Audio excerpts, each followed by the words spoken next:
আল্লাহ রাব্বুল আলামিনের হুকুম আহকাম যারা মানে না এবং আল্লাহ রাব্বুল আলামিনের হিদায়াত যাদের নসিবে ঘটে না এবং তাদের ব্যাপারে আল্লাহ বলেন وَجَعَلْنَا مِن بَيْنِ أَيْدِيهِمْ سَدًّا وَمِنْ خَلْفِهِمْ سَدًّا فَأَغْشَيْنَاهُمْ فَهُمْ لَا يُبْصِرُونَ।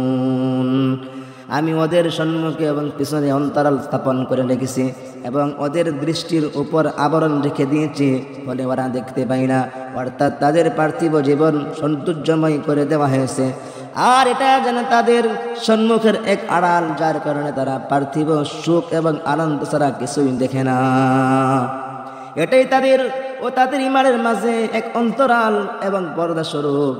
আর তাদের মাথায় আখিরাতের বিষয় নিয়ে এবং চিন্তা ভাবনা নিয়ে তাদেরকে এক অসম্ভব করে দেওয়া হয়েছে তাদের প্রতি।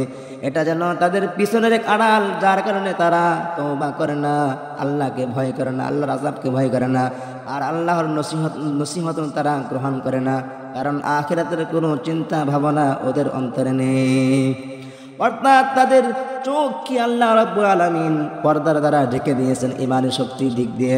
অর্থাৎ রাসূলুল্লাহ সাল্লাল্লাহু আলাইহি সাল্লামের সাথে শত্রুতা এবং তার সাথে সত্যের দাওয়াতের দিক দিকে মুখ করেছিলেন তারা, এবং তাদের চোখের উপর একটি পট্টি বেঁধে দিয়েছে অথবা তাদেরকে অন্ধ করে দিয়েছিলেন, যার কারণে তারা কোনো দেখতে পায় না ভালো কিছু, আখিরাতের কিছুই, এবং আল্লাহর ভয়কে তারা অস্বীকার করে।